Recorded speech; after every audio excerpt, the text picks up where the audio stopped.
Hi friends, আবার একটা mini blog নিয়ে চলে এসেছি। তো তোমাদের সাথে কিন্তু এবছরে শেয়ার করা হয়নি পিঠে। এবারে সংক্রান্তির দিনে পিঠেটা করা হয়নি, কারণ সেইবারে আমি ছিলাম না, তো পরে বানানো হয়েছিল। তো সেটাই তোমাদেরকে দেখাচ্ছি। আর ভালো করে দেখতে গেলে আমার বড় ব্লগ চলে গেছে, সেখানে কিন্তু তোমরা দেখে নিও। আর খুবই সুন্দর হয়েছিল খেতে।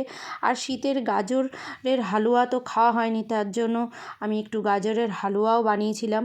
আর এই যে তেলের মধ্যে একটু কাঠবাদাম দিয়েছিলাম, আর গাজরটা কিন্তু আমি মিক্সিতে গ্রাইন্ড করে আর দুধ দিয়ে বানিয়েছিলাম। তারপরে বিকেল দিকে গিয়েছিলাম হচ্ছে খাদি মেলা।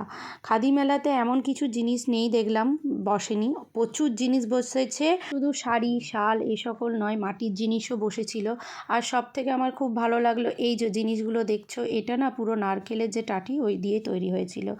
আর ব্যাগ ছিল, ব্লাউজ বিক্রি হচ্ছিল, চাদর তো বললামই, জুয়েলারি, এমন কিছু জিনিস নেই যে মানে ছিল না। মানে খাদি মেলাতে আমি ভাবতাম যে শুধু শাড়ি, চাদর এই সকলই, কিন্তু দেখছি না, বাঁশের জিনিস পর্যন্তও দেখছি ওখানে হাতে করে তৈরি বানানো। আমার সব থেকে বেশি ভালো লাগলো ওই হাতের জিনিসটা, যে ওরা এত সুন্দর করে বানিয়েছে।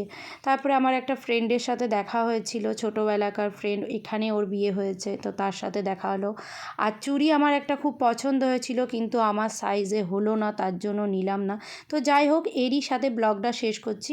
টাটা।